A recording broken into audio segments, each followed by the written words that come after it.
स्वागत है आप सभी का मेरे इस चैनल कॉन्सेप्ट बाय आरडी में। तो आज फिर हम उसी जो है सीरीज में आज क्लासिफिकेशन ऑफ एलिमेंट्स और पीरियोडिसिटी एंड प्रॉपर्टीज यानी कि तत्वों के जो गुणधर्म हैं और जो रसायन उस तत्वों की आवर्तता है उस टॉपिक को हम लोग उसके पार्ट 2 की बात करते हैं। तो आज के दिन हम लोग क्या डिस्कस करने वाले हैं। तो पार्ट 1 में हम लोगों ने डिस्कस किया कि जो है एलिमेंट्स क्या होते हैं ना, एलिमेंट्स की पीरियोडिक प्रॉपर्टीज क्या होती हैं, है ना। इसके अलावा जो है बहुत सारी चीजें हम लोगों ने जानी। तो जिसने पार्ट 1 नहीं देखा वो पार्ट 1 देख लेगा जाके, और लिंक जो है डिस्क्रिप्शन में दे दिया जाएगा।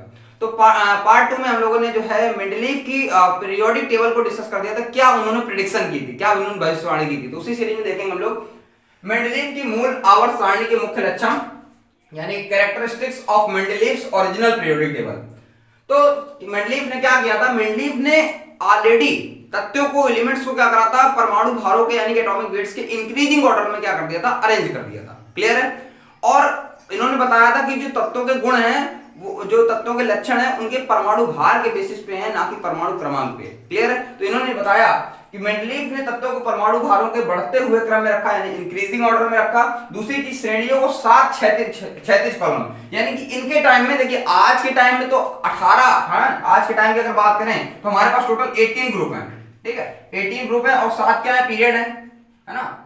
यानी ग्रुप को हम लोग क्या बोलते हैं, वर्ग बोलते हैं, समूह बोलते हैं, और पीरियड को क्या बोलते हैं, आवर्त बोलते हैं। लेकिन उस टाइम की बात करें तो उस टाइम हमारे पास 7 क्षैतिज कॉलम, यानी जो हॉरिजॉन्टल लाइंस थी, यानी जो हॉरिजॉन्टल लाइन होती है ना, उसको हम लोग क्या बोलते हैं, आवर्त बोलते हैं। क्लियर है। उस समय 7 थी, और जो हमारे पास खड़े कॉलम यानी कि जो हमारे पास ग्रुप है ना, वो हमारे पास कितने थे, 8 थे। आज 18 है, उस समय 8 थे, क्योंकि उस समय डी ब्लॉक एलिमेंट जो है डेराइव नहीं हुए थे, यानी कि नहीं डिस्कवर हुए थे। क्लियर है। तो ये चीज आपको समझ में आ गई कि ओरिजिनल पीरियोडिक टेबल में 7 क्षैतिज यानी 7 हॉरिजॉन्टल लाइंस थी, और जो है 8 क्या थे, वर्टिकल कॉलम्स, यानी कि 8 क्या थे, हमारे पास ग्रुप थे। तो 7 जो है क्षैतिज यानी कि 7 हॉरिजॉन्टल लाइंस और 8 जो है वर्टिकल कॉलम्स में इन्होंने क्या करा, इन्होंने बांट दिया, है ना।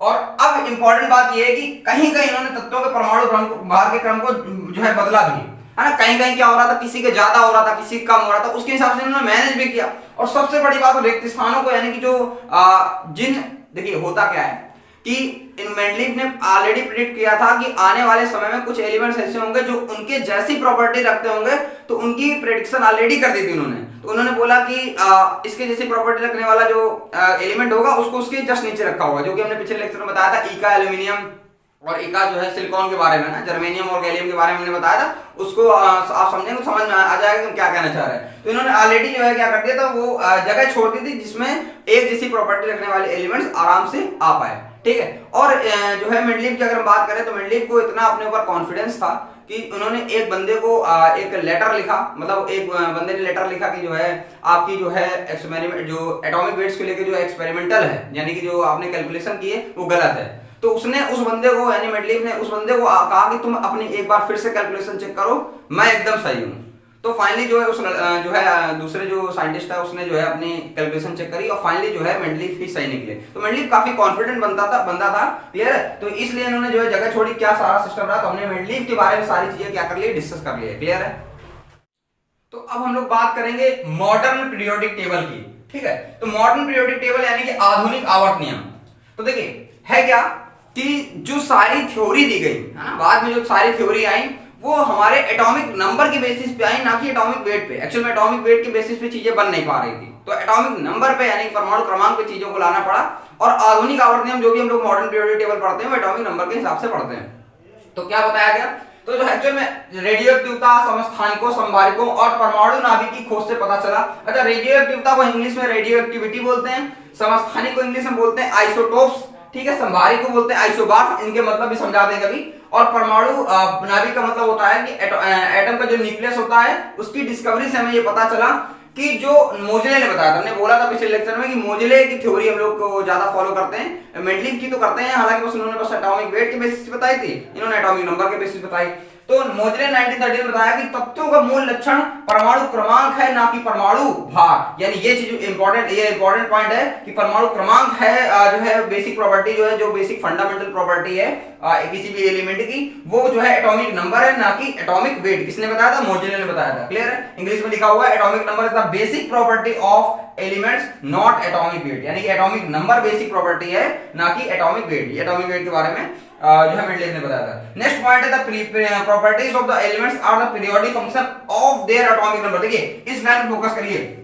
जब हमने कल बताया था तो कल हमने एटॉमिक जो मेंडलीव की पीरियोडिक टेबल के बारे में बताया था, तो सेम लाइन लिखी थी, बस यहाँ पर देयर एटॉमिक नंबर की जगह देयर एटॉमिक वेट था। और यहाँ पर आज हमने लिखा था प्रॉपर्टीज ऑफ देयर जो properties of elements are periodic function of their atomic number. ये जो है हमने लिखा है जस्ट मोज़ले ने बताया था ना। तो जो भी सारी थ्योरी पढ़ी गई बाद में वो सारी चीजें एटॉमिक नंबर पे पढ़ी गई। आगे जाके हम लोग वैलेंस इलेक्ट्रॉन पढ़ेंगे। अच्छा, पीरियोडिसिटी का मतलब क्या होता है ना, पीरियोडिक जो फंक्शन बार बार बोल रहे हैं, तो पीरियोडिसिटी का मतलब ये होता है कि कोई भी जो एलिमेंट है वो जिसकी क्या बोलते हैं बेसिक प्रॉपर्टी, जो बेसिक फंडामेंटल प्रॉपर्टी है, वो एक रेगुलर इंटरवल के बाद रिपीट करने लगे, है ना। तो repetition of basic fundamental property after a regular time interval, है ना, दैट इज कॉल्ड पीरियोडिसिटी। यानी पीरियोडिसिटी ये है कि एक रेगुलर, जैसे कि मान लीजिए कोई भी एटम ले लीजिए आप, lithium sodium potassium as example कोई भी ले लीजिए, तो सबके वैलेंस इलेक्ट्रॉन कितने आएंगे, एक आएंगे, यानी सबकी एक इसी प्रॉपर्टी, इसीलिए इनको एक ही ग्रुप में रखा गया। ठीक है, तो ये चीज बताई गई, एक ही ग्रुप में रखने का मतलब ये है कि सबकी प्रॉपर्टी, फिजिकल और केमिकल प्रॉपर्टी एक जैसी होगी। क्लियर है, ये चीज बताई। तो ये पॉइंट्स इंपॉर्टेंट है और इनको आप क्या कर लीजिए, देख लीजिए एक बार।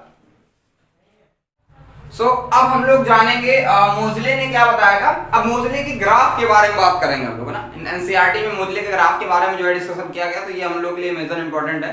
तो मोज़ले ने क्या बताया था, in 1913 Moseley bombarded high speed electron on different surfaces and obtain X-rays. इसका क्या मतलब है, देखिए होता क्या है कि मोज़ले ने क्या बोला कि हाई स्पीड इलेक्ट्रॉन्स को, है ना, जिस सपोज हाई स्पीड इलेक्ट्रॉन क्या करा, एक मेटल सरफेस पे, सपोज करिए मेरा हाथ मेटल सरफेस है ना, कोई भी धातु पृष्ठ है, तो इस मेटल सरफेस पे क्या करा, हाई स्पीड इलेक्ट्रॉन्स को क्या करा है, बॉम्बार्ड करा है। बॉम्बार्ड कराने का मतलब होता है हिट कराना यानी कि टकराना। तो अगर हाई स्पीड इलेक्ट्रॉन किसी भी मेटल सरफेस से टकराते हैं तो उससे एक्स-रे जनरेट होती है। क्लियर है, यानी कि एक्स किरणें जनरेट होती है। ये चीज अपने को पता होना चाहिए, मोज़ले ने बताया और ये पहले से थ्योरी दी गई थी। तो एक्स-रे जनरेट होती है जब किसी भी मेटल सरफेस पे हाई स्पीड इलेक्ट्रॉन जो है हिट करता है, तो उसकी वजह से क्या हुआ, तो एक्सरेज निकली, और उन एक्सरे को और मेटल जो सरफेसेस थी वो अलग अलग, है ना, कुल मिला के 40 या 45 के बीच में जो है अलग अलग मेटल सरफेसेस थी। तो अलग अलग मेटल सरफेसेस पे अगर हम लोग हाई स्पीड इलेक्ट्रॉन्स को जो है हिट कराएंगे, तो जाहिर सी बात है जो निकलने वाली जो एक्सरेज होंगी उनकी फ्रीक्वेंसी भी क्या होंगी, अलग अलग होंगी। ये चीज बताई थी किसने, मोज़ले ने। इसी की बेसिस पे ग्राफ जो है प्लॉट किया था जो है हेनरी मोज़ले 1913 में। इसके बारे में हम लोग डिस्कशन करना स्टार्ट करते हैं। तो सबसे पहले हम लोग बात करते हैं कि जो ग्राफ बनाया गया वो रूट ऑफ न्यू का मतलब ये जो अलग अलग मेटल सरफेस पे जो है हिट कराने के बाद जो एक्सरे की जो अलग अलग फ्रीक्वेंसी है उसका अगर हम रूट ले लें, उस फ्रीक्वेंसी का अगर हम रूट ले लें और उसका हम लोग क्या करें, एटॉमिक, पहले इन्होंने एटॉमिक मास के साथ क्या करा, ग्राफ प्लॉट करा। ठीक है, तो पहले एटॉमिक मास के बेसिस करा, फिर एटॉमिक नंबर पे। तो जो ग्राफ आ रहा था तो वो रूट जो उसकी फ्रीक्वेंसी थी और उसका जो एटॉमिक मास था एलिमेंट्स का, वो क्या था, वेरी कर रहा था, एक लीनियर, बट हर पॉइंट पे एक ही जैसा नहीं था, है ना। एटॉमिक मास पे जो है क्या बोलते हैं, एटॉमिक मास के साथ जो है ग्राफ प्लॉट करने पे उसकी फ्रीक्वेंसी का वो चीज जो है सही से वेरी नहीं कर पा रही थी, थोड़ा सा जो पॉइंट से थोड़ा सा इधर उधर हो जा रही थी। तो जिसके बेसिस पे इन्होंने बताया कि जो एटॉमिक मास के बेसिस पे ना वेरी करके, यानी कि जो पीरियोडिक फंक्शन होते हैं वो एटॉमिक मास के बेसिस पे ना होकर एटॉमिक नंबर पे होते हैं। तो फाइनल जो इन्होंने बाद में ग्राफ दिया, वो ग्राफ इन्होंने कुछ यूं दिया, सेम चीज यहाँ पे ली, फ्रीक्वेंसी का रूट, यानी कि जो एक्सरे की जो फ्रीक्वेंसी है उसका रूट, और अब एटॉमिक नंबर, है ना। अब यहाँ पर एटॉमिक नंबर लिया। अब जो ग्राफ आ रहा था एकदम लीनियर आ रहा था। इसका मतलब ये है कि जैसे जैसे एटॉमिक नंबर की प्रॉपर्टी बदलेगी वैसे वैसे उसकी फ्रीक्वेंसी भी क्या होगी, डिफरेंट होगी। तो यहाँ से अब जो है ग्राफ एकदम लीनियर आ रहा था और उसके सारे पॉइंट एक जैसे, यानी कि अगर मान लो एटॉमिक नंबर पे देखें तो जैसे यहाँ पे ऐसे बिल्कुल ऐसे ही वहां पे जो है एनसीईआरटी में बना हुआ है। क्लियर है, तो आपको समझ में आ गया होगा कि आखिर क्या फंडा है जो है हेनरी मोज़ले के जो है ग्राफ का। क्लियर है, तो आप समझ गए होंगे। अब हम लोग डिस्कस करेंगे कि जो हम लोग पीरियोडिसिटी वर्ड बोल रहे थे उसके बारे में समझना स्टार्ट करते हैं। ठीक है, तो the repetition of the properties of the elements, है ना, जो एलिमेंट्स की जो प्रॉपर्टीज है उसका जो रिपीटिशन है, यानी उसकी जो पुनरावृत्ति है एक रेगुलर टाइम इंटरवल के बाद, यानी एक रेगुलर इंटरवल के बाद वो क्या करती है, इंक्रीज करती है, they are increasing atomic number, यानी कि जैसे जैसे उनके एटॉमिक नंबर इंक्रीज करते हैं उसी को हम लोग क्या बोलते हैं, पीरियोडिसिटी, है ना। सरल भाषा में हमने बता रखा है कि जैसे जैसे जो है एटॉमिक नंबर बढ़ता है है ना, उसी के हिसाब से उनकी जो है पीरियोडिसिटी भी क्या होती है, बढ़ती जाती है, यानी कि अलग अलग होती जाती है। जैसे कि सपोज करिए हमारे पास एग्जांपल है, तो अगर मान लीजिए अभी हमने लिया लिथियम, सोडियम, पोटेशियम, रुबिडियम और सीजियम, इन सब ये सारे क्या है, एक ही ग्रुप से बिलोंग करते हैं। तो इनकी पीरियोडिक ये चूंकि देखिए ये भाई इसका एटॉमिक नंबर कितना होता है, 3 होता है, इसका 11 होता है, इसका 19 होता है, इसका 37 होता है और इसका कितना होता है, 55 होता है। 3, 11 एंड 3, 11, 19, 37, 55। तो सबका एटॉमिक नंबर क्या है, अलग अलग है और इंक्रीजिंग ऑर्डर में है, ठीक है। और सबके वैलेंस इलेक्ट्रॉन, अभी वैलेंस इलेक्ट्रॉन के बारे में डिस्कस करने वाले हैं, तो सबके वैलेंस इलेक्ट्रॉन कितना होगा, 1 होगा। इसीलिए इनको एक ही ग्रुप में डाला गया, इसीलिए बोला जा रहा है कि रेगुलर इंटरवल के बाद इनकी पीरियोडिसिटी क्या करती है, रिपीट करती है, इसीलिए हम लोग बोलते हैं इसको पीरियोडिसिटी। क्लियर है, तो एक चीज समझ में आ गई होगी। नेक्स्ट बात समझते हैं हम लोग, what is cause of periodicity. इस पीरियोडिसिटी का कारण क्या है, तो पीरियोडिसिटी का कारण है the occurrence of valence electron, यानी कि देखिए एक एटम होता है, एलिमेंट होता है, element is a type of atom, है ना, तो मैटर से मिलकर बने होते हैं, अपने पता है। तो अब वो एटम के न्यूक्लियस की बात तो करेंगे नहीं, क्योंकि उसके बाहर जो रिवॉल्व करते हैं ना इलेक्ट्रॉन्स, अपने पता है एटम के अंदर क्या होता है, एटम जो होता है वो क्या होता है, न्यूक्लियस होता है एटम में, और बाहर क्या करते हैं, इलेक्ट्रॉन्स रिवॉल्व करते हैं। न्यूक्लियस के अंदर प्रोटॉन और न्यूट्रॉन होता है, बाहर इलेक्ट्रॉन जो है क्या करते हैं, रिवॉल्व करते हैं। तो हम लोग जो भी थ्योरी पढ़ते हैं वो इलेक्ट्रॉन्स के बारे में पढ़ते हैं, ठीक है। तो वही हमको पढ़ना है कि आखिर वैलेंस इलेक्ट्रॉन क्या होता है, ये सारी चीजें हम लोग किसके अंदर पढ़ेंगे, पीरियोडिक टेबल के बारे में। तो अब जो हम लोग को पढ़ना है वो पीरियोडिक टेबल के बारे में अच्छे से डिटेल डिस्कस करना है, फिर नेक्स्ट हम लोग आगे बढ़ेंगे, ठीक है। तो देख लीजिए। अब हम लोग डिस्कस करते हैं पीरियोडिक टेबल के बारे में बेसिक चीजें, फिर उसके बाद पूरी पीरियोडिक टेबल अच्छे से डिस्कस करेंगे। तो पीरियोडिक टेबल के बारे में बात करते हैं। तो पीरियोडिक टेबल में क्या क्या होता है, टोटल 4 ब्लॉक होते हैं, S, P, D, F. Clear है। तो एस ब्लॉक में अगर बात करें तो देखिए 3 चीजें अपने को पता होनी चाहिए। एक होता है रिप्रेजेंटेटिव एलिमेंट्स, है ना। रिप्रेजेंटेटिव एलिमेंट्स क्या होता है, जो बेसिकली रिप्रेजेंट करते हैं ना, जैसे मेटल्स और नॉन मेटल और मेटलॉइड। यही 3 ही चीजें के बारे में पढ़ना होता है हमको। एक मेटल के बारे में पढ़ते हैं, एक नॉन मेटल के बारे में पढ़ते हैं और एक मेटलॉइड के बारे में पढ़ते हैं। तो यही क्या कहलाते हैं, रिप्रेजेंटेटिव एलिमेंट्स कहलाते हैं। तो रिप्रेजेंटेटिव एलिमेंट्स अपने कहां मिलेंगे, एस ब्लॉक और पी ब्लॉक। अगर एस और पी दोनों को मिला दें तो वो हमारे रिप्रेजेंटेटिव एलिमेंट कहलाते हैं। तो एस ब्लॉक के फर्स्ट और सेकंड है, यानी कि फर्स्ट ए ग्रुप को हम लोग पता है कि अल्कली मेटल बोलते हैं और सेकंड ए वाले को अल्कलाइन अर्थ मेटल, हिंदी में क्षारीय धातु और क्षारीय मृदा धातु बोलते हैं। और फाइनली जो है हमारे पास पी ब्लॉक कहां से मिलता है, पी ब्लॉक मिलता है 13 से लेकर ग्रुप नंबर 13 से लेकर ग्रुप नंबर 18। ग्रुप नंबर 13 को हम लोग बोरॉन फैमिली बोलते हैं, उसके बाद 14 को हम लोग कार्बन फैमिली बोलते हैं, ठीक है। इसके बाद जो है ग्रुप नंबर 15 को नाइट्रोजन फैमिली, ग्रुप नंबर 16 को हम लोग ऑक्सीजन फैमिली को हम लोग चैल्कोजन फैमिली भी बोलते हैं, ठीक है। उसके बाद ग्रुप नंबर 17 को हम लोग बोलते हैं हाइड्रोजन फैमिली, और फाइनल जाके ग्रुप नंबर 18 जो कि हमारे पास है जीरो ग्रुप वाला। क्लियर है। इस तरीके से ग्रुप नंबर 13 से लेकर 18 तक पढ़ना होगा। फिर ट्रांजिशन एलिमेंट्स यानी डी ब्लॉक। अच्छा, ग्रुप डी ब्लॉक जो है कहां से कहां तक होता है, ग्रुप नंबर 3 से लेकर 12 तक, यानी 3 से लेकर 12 तक जो होता है वो हमारा डी ब्लॉक में आता है। अच्छा, इनको ट्रांजिशन एलिमेंट क्यों बोलते हैं, ध्यान से देखिए कि जैसे कि अपने को पता है कि जो एस ब्लॉक होता है, एस के बाद डी आता है, डी के बाद पी आता है। तो एस ब्लॉक में केवल हमारे पास मेटल्स होते हैं, पी ब्लॉक में हमारे पास मेटल, नॉन मेटल और मेटलॉइड तीनों होते हैं। तो मेटल एनसीईआरटी में लिखा हुआ है ये चीज कि मेटल से हम लोग पहले मेटल है, उसके बाद हमारे पास फिर मेटल है, और फिर हमारे पास मेटल, नॉन मेटल, मेटलॉइड तीनों है। तो अगर मेटल, नॉन मेटल से मेटलॉइड, नॉन मेटल, मेटल और मेटलॉइड से हम लोग डायरेक्टली मेटल्स के अंदर क्या करते हैं, ट्रांसफॉर्म करते हैं। तो यही जो ट्रांसफॉर्मेशन है that is called transition element. और दूसरी डेफिनेशन ये है कि ट्रांजिशन एलिमेंट इसलिए बोलते हैं क्योंकि ये अलग अलग जो है वैलेंसी और अलग अलग ऑक्सीडेशन नंबर शो करते हैं डी ब्लॉक के एलिमेंट, इसलिए भी इनको ट्रांजिशन एलिमेंट बोलते हैं। नेक्स्ट बात करते हैं हम लोग एफ ब्लॉक एलिमेंट की। तो एफ ब्लॉक एलिमेंट में आप लोग पता है कि लैंथेनाइड और एक्टिनाइड टोटल 14 एलिमेंट आते हैं। हमने ऑलरेडी इसकी ट्रिक बना रखी है कि कौन से एलिमेंट्स को किस तरीके से इनको अच्छे से पढ़ा जाए, तो वो ट्रिक जो है कि वीडियो हम डिस्क्रिप्शन में दे देंगे, तो वो भी आप देख सकते हैं बेहतर तरीके से। तो लैंथेनाइड और एक्टिनाइड 14 एलिमेंट होते हैं। तो ये हमने डिस्कशन किया केवल एलिमेंट्स के बारे में, और अब हम लोग बात करेंगे पीरियोडिक टेबल के बारे में। अब हम लोग पीरियोडिक टेबल के बारे में डिस्कस करना स्टार्ट करते हैं ना। यहाँ पे लिख देते हैं पीरियोडिक टेबल, पीरियोडिक टेबल। देखिए पूरी पीरियोडिक टेबल तो इस बोर्ड में नहीं आ पाई, ठीक है, तो हमने अभी आधी बनाई है। इसके बाद पी ब्लॉक के बारे में देखिए कौन कौन से हमने किसके बारे में बताया, एस ब्लॉक के बारे में और डी ब्लॉक के बारे में।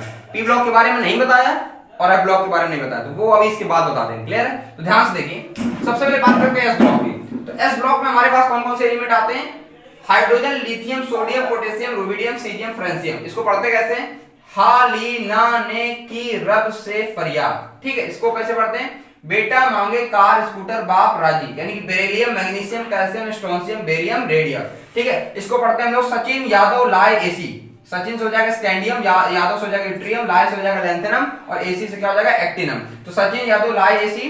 तिवारी जी हाफते रह गए, वीर, नवीन, ताने, दूरबीन, है ना। इसी बाद एक चीज हमने यहाँ पर गड़बड़ कर दी है, ठीक है। यहाँ से हमारे पास बीच में आएगा क्रोमियम वाली ना, करो, मोहब्बत, वाइफ, सन, है ना। ये हमारे पास 6 नंबर होगा और ये हमारे पास 7 नंबर होगा, ठीक है।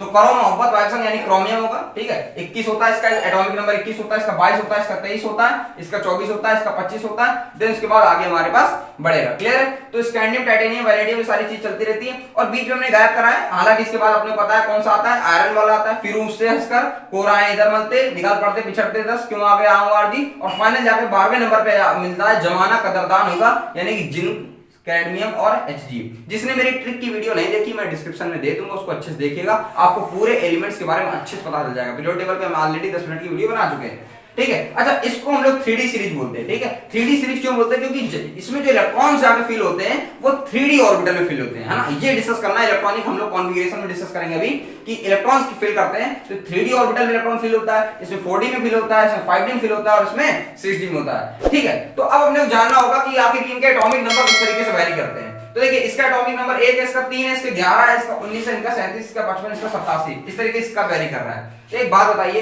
क्या आप लोगों को लगता है कि इनके एटॉमिक नंबर अपने आप जो है रख दिए गए होंगे अचानक से? ऐसा नहीं है ना। एक सिस्टमैटिक, एक प्रकार से इनके रोल नंबर है, जो जिसे मिलता गया उसको उसके हिसाब से अरेंजमेंट, जिस तरीके से रोल नंबर में सिस्टमैटिक मैनर में जो है बैठाया जाता है, उस तरीके इनके भी रोल नंबर है, एक सिस्टमैटिक मैनर में इनको बैठाया गया, क्लियर है। अब देखिए कैसे होता है। तो एक आपको एक चीज बताते हैं, एक मैजिक नंबर होता है, मैजिक नंबर क्या होता है? मैजिक नंबर होता है 2 8 8 18 18 32 32। अपने पास टोटल पीरियड कितने होते हैं? टोटल पीरियड होते हैं 7 पीरियड। देखिए 1 2 3 4 5 6 7 पीरियड होते हैं, यानी कि 7 आवर्त होते हैं। और अपने पास 18 समूह होते हैं, हमने पूरा बनाया नहीं है लेकिन हमारे पास 18 समूह यानी कि 18 क्या होते हैं? ग्रुप होते हैं। तो देखिए पहले पीरियड में आपको 2 एलिमेंट मिलेंगे, ठीक है। एक यहाँ पर हाइड्रोजन होता है और एक यहाँ पर पी ब्लॉक की अगर बात करें तो यहाँ पर हीलियम होता है, ठीक है। यहाँ पर पी ब्लॉक वाले एलिमेंट अभी हम बनाएंगे, ठीक है। तो यहाँ पर हीलियम होता है, यहाँ पर हाइड्रोजन होता है, क्लियर है।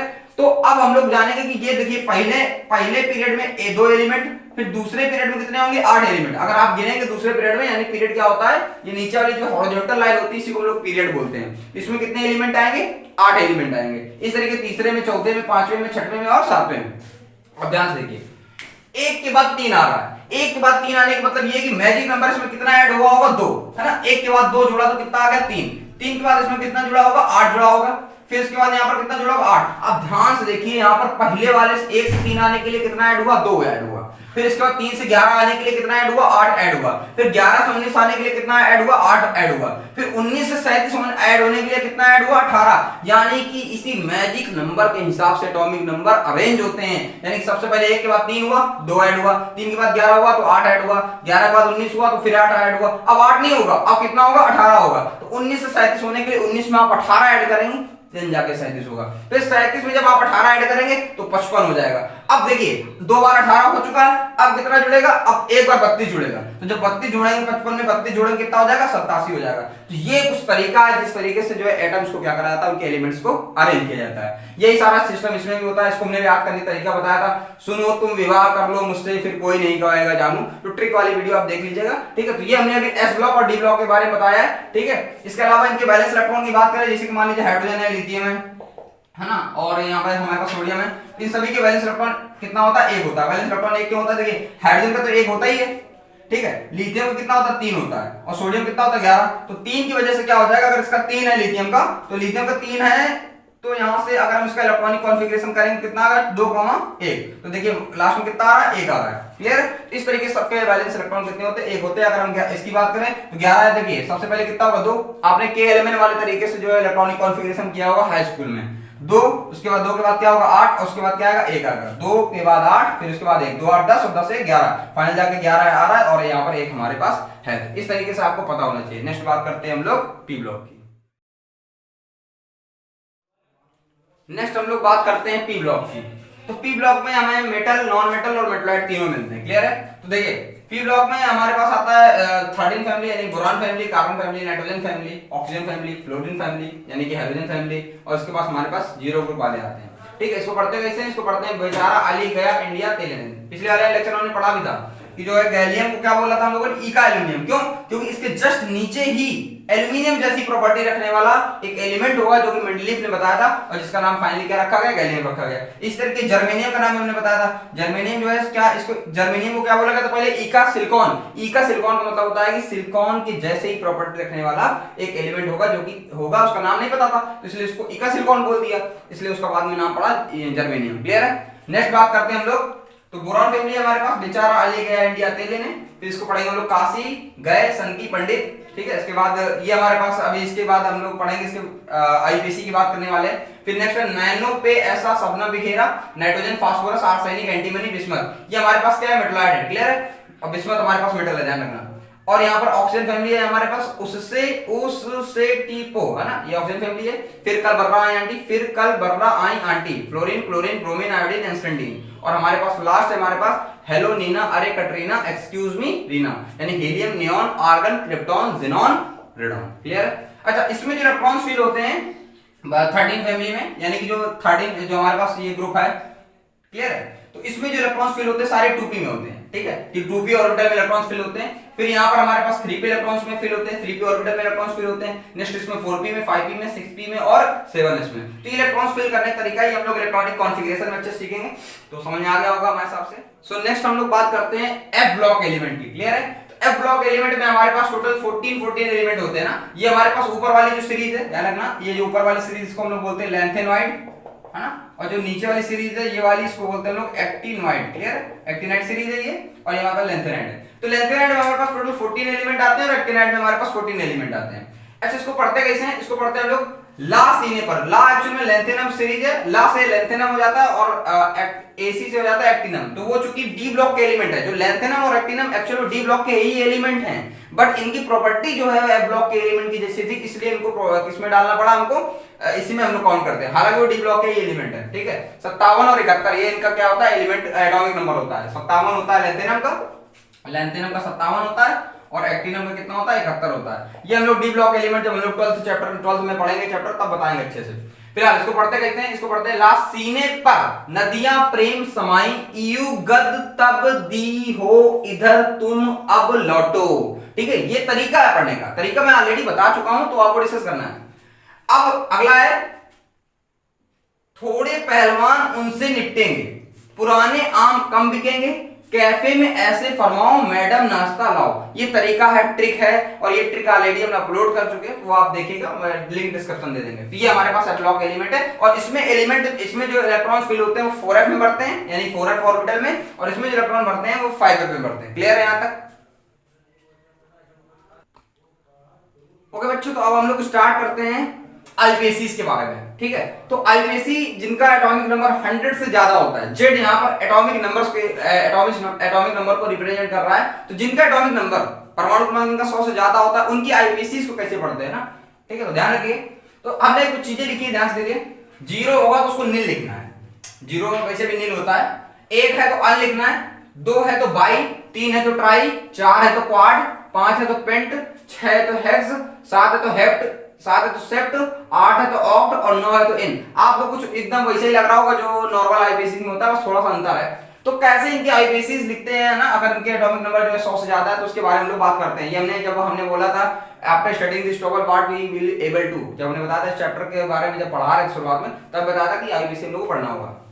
तो ध्यान देखिए, अगर हमको 101 का एटॉमिक आईपीएसी लिखना है, तो देखिए 1 के लिए क्या आता है, 1 के लिए आता है अन, तो एक बार लिखना पड़ेगा अन।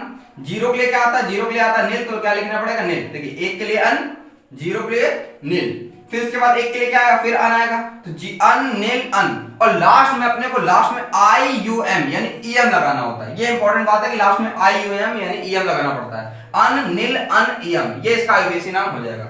नेक्स्ट बात करते हैं हम लोग 102 की, तो 102 के लिए क्या हो जाएगा, 1 के लिए अन, 0 के लिए नील, और 2 के लिए क्या हो जाएगा, बाई, तो अन नील बाई, और लास्ट में EM लगाना है। ठीक है, इसी तरीके 103 का लिख सकते हैं हम लोग अन नील, 3 के लिए क्या लिखना है, ट्राई, और लास्ट में क्या लिखना है, EM। ठीक है, क्योंकि 2 बार जो है हमें पता होना चाहिए कि 2 बार कभी भी वोवेल नहीं आते, तो हम लोग क्या करते हैं, 1 हटा देते हैं, तो चूंकि फाइनली एक ही बार हो जाएगा। ठीक है, 2 बार वोवेल नहीं आता है, अपने को पता होना चाहिए, इंग्लिश में पढ़ा होगा आप लोगों ने।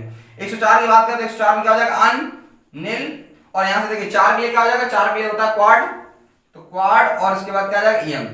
तो इसी तरीके सबकी आईपीसी लिखना है, तो ये आप लिख सकते हैं ना, ये आपको घर से काम दिया जाता है, आप इसको लिखिएगा। एक दो और बता देते हैं, जैसे सपोज करिए 112, तो 112 का लिखना है, तो देखिए एक का क्या हो जाएगा अन, फिर एक के बाद अन, ठीक है, एक अब देखिए अन हो गया, अब दो के लिए क्या लिखना है, दो के लिए अपने को लिखना है बाई, तो दो के लिए बाई लिख दीजिए और फाइनली एम लिख दीजिए। तो देखिए बाई लिखने के बाद अगर एम लिखेंगे तो दो बार वावेल आएगा, तो एक बार लिखना, तो अन बाई अम, है ना। और 118 जो फाइनल 118 एलिमेंट ही हैं, तो 118 लिखने के लिए अन और 8 के लिए क्या लिखना ऑक्ट और फाइनल जाके ईएम लिखना है, ठीक है। तो इस तरीके से जो है अगर एटॉमिक नंबर 100 से ज्यादा हो तो आईपीएस कैसे लिखते हैं वो आपको समझ में आ गया होगा। ये चीज याद रखें, अन निल और ये करके जो है nil un bi tri quad pent hex sept oct enn, तो इस तरीके से आप आईपीएस लिख सकते हैं। ये जो हमने छोड़ा है आपको कमेंट सेक्शन में जवाब देना है। तो यहाँ पर हमने एक एरर हुई है, देखो अनिल के बाद बाई लिखने के बाद ईएम अगर लिख रहे हैं तो यहाँ पर दो वोवेल एक साथ आ गया, तो एक वोवेल को आप क्या कर सकते हैं, हटा सकते हैं। क्लियर है, तो ये चीज का ध्यान रखना होगा, जिसे यहाँ पर हमने करा है सेम चीज यहाँ भी करनी पड़ेगी, तो ये चीज ध्यान रखिए और अब आप समझ गए होंगे हमारे साथ। तो नेक्स्ट हम लोग एक एग्जांपल लेते हैं एनसीईआरटी के टेक्स्ट क्वेश्चन के। हमने एक क्वेश्चन लिया है, how would you justify the presence of 18 elements in the 5th period of the period table. क्या मतलब इसका मतलब ये कि 5वें पीरियड में आप कैसे बताएंगे कि 18 एलिमेंट ही होते हैं। क्लियर है, देखिए होता क्या है कि 5वें पीरियड में अगर आपको इलेक्ट्रॉन भरना है तो अभी आगे जाके हम पढ़ाएंगे भी इसको कि प्रिंसिपल क्वांटम नंबर नाम की एक चीज होती है, जिसको हिंदी में बोलते हैं मुख्य क्वांटम संख्या, ठीक है। एजीमुथल होता है जिजेंसी क्वांटम संख्या, ठीक। इसके बाद मैग्नेटिक क्वांटम नंबर यानी कि जो है, और उसके बाद चौथा नंबर होता है स्पिन क्वांटम नंबर। तो क्वांटम नंबर्स बताएंगे, तो बताएंगे अगर 5th पीरियड है तो यहाँ पर n की वैल्यू कितनी हो जाएगी, 5 हो जाएगी, यानी कि प्रिंसिपल क्वांटम नंबर की वैल्यू कितनी हो जाएगी, 5। इससे पता चलता है कि कौन सी जो है क्वांटम नंबर यानी कि कौन सी फैमिली से बिलोंग कर रहा है ना। जैसे कि हम लोग अभी आगे जाके पढ़ाएंगे 1s 2s 2p 3s, है ना। ये सारी जो सीरीज अगले लेक्चर में हम लोग पढ़ने वाले हैं, तो ये 2 2 3 ये सारे बता रहा है कि इसमें प्रिंसिपल क्वांटम नंबर की वैल्यू क्या होगी। n की वैल्यू 5 होने से यहाँ से l की वैल्यू क्या होती है, l की वैल्यू हमेशा एक कम से स्टार्ट करते हैं ना, जैसे 5 है तो 0 से स्टार्ट करते हैं, तो 0 से लेकर कहां तक जाएगा, 4 तक जाएगा, एक कम तक जाता है, यानी 0 से लेकर 4 तक जाएगा, 0 1 2 3 4। तो 5th पीरियड की अगर बात करें तो इलेक्ट्रॉन जो फिल होगा वो सबसे पहले किसमें होगा, 5s, ठीक है। इसके बाद हमारे पास जो है 4d और उसके बाद हमारे पास क्या हो जाएगा 5p। क्लियर है, तो इस तरीके से इलेक्ट्रॉन्स फिल होंगे और सबसे पहले इलेक्ट्रॉन जो फिल होगा 5s में होगा, क्योंकि अभी आगे जाके पढ़ेंगे कि एनर्जी के जो इलेक्ट्रॉन्स फिल होते हैं एनर्जी की इंक्रीजिंग ऑर्डर में फिल होते हैं। सबसे पहले जिसकी एनर्जी कम होती है इलेक्ट्रॉन्स उसमें फिल होता है, तो उसके बाद उससे बड़े ये अलग से जब हम लोग एटॉमिक स्ट्रक्चर वाला चैप्टर पढ़ रहे होंगे तो उसमें पूरे एटम्स के बारे में हम लोग डिस्कस करेंगे ये सारी चीजें। तो यहाँ से 5s के बाद सबसे पहले 5s में इलेक्ट्रॉन भरेगा, देन 4d में भरेगा और देन किस में भरेगा, 5p में भरेगा। और s में अपने को पता होना चाहिए, s में मैक्सिमम हम लोग 2 इलेक्ट्रॉन भर सकते हैं, p में मैक्सिमम हम लोग 6 इलेक्ट्रॉन भर सकते हैं, d में 10 भर सकते हैं और f में 14, ठीक है। s में 2, s ऑर्बिटल में 2 इलेक्ट्रॉन, p में 6 इलेक्ट्रॉन, d में 10 और f में 14। इसमें जो डिब्बे बनते हैं उसमें एक ही ऑर्बिटल बनता है, इसमें 3 हमेशा आधा हो जाता है, 2 का आधा 1, 6 का आधा 3, 10 का आधा 5 और 14 का आधा 7। तो इसमें ऑर्बिटल्स की बात करें तो वो हम लोग इलेक्ट्रॉनिक कॉन्फ़िगरेशन पढ़ेंगे। तो देखिए s में आप कितने इलेक्ट्रॉन मैक्सिमम भर सकते हैं, 2, p में कितने भर सकते हैं, 6 और d में कितने भर सकते हैं, 10। तो टोटल मिल लीजिए कितना हो गया, 10 2 12 12 6 18। इसका कंफर्म हो गया कि 5th पीरियड में आप 18 एलिमेंट्स को ही क्या कर सकते हैं, फिलअप कर सकते हैं, इससे ज्यादा नहीं कर सकते। तो आज के इस वीडियो लेक्चर में हमने काफी कुछ डिस्कशन किया है ना, पूरा बताया कि जो है मॉडर्न पीरियोडिक टेबल क्या होता है, हेनरी मोजले का जो कर्व है वो हमने डिस्कस किया, ठीक है। तो बहुत सारी चीजें हम लोग डिस्कस करी। तो उम्मीद है ये वीडियो आपको पसंद आया होगा, और अगर आपको ये वीडियो पसंद आया तो इसको लाइक करें, शेयर करें और सब्सक्राइब करें, ठीक है। और इसी तरीके लगातार पढ़ते रहिए। आप हमसे एक वादा कीजिए कि आप लगातार इन वीडियोस को देखेंगे और उसको क्या करेंगे, समझेंगे और अपनी कॉपी में जो इंपॉर्टेंट चीजें हैं उनको नोट डाउन करेंगे। और अगर कोई चीज नहीं समझ में आती तो उसको आप कमेंट सेक्शन में जरूर जो है टाइप करें और हम आपका उसका जल्द से जल्द जवाब देंगे। क्लियर है। तो अब नेक्स्ट लेक्चर में हम लोग जो है इलेक्ट्रॉनिक कॉन्फ़िगरेशंस के बारे में डिस्कस करेंगे। लोथर मेयर कप से जो है छूट गया है तो उसको भी हम लोग डिस्कस करेंगे। तो कोई भी चीज छूटेगी नहीं, पूरा सिस्टमैटिक मैंने जैसे मैंने बोला है सिस्टम से आता रहेगा। पार्ट 1 हम लोग डिस्कस कर दिए, उसका लिंक डिस्क्रिप्शन में दे दिया जाएगा। जो ट्रिक की वीडियोस है उसको भी हम दे देंगे ताकि आप उसको अच्छे से देख लीजिए, कोई भी चीज छूटे ना। और पार्ट 2 हमने डिस्कस कर दिया है, अब नेक्स्ट पार्ट 3 आएगा और इसी तरीके लगातार पढ़ते रहिए। धन्यवाद।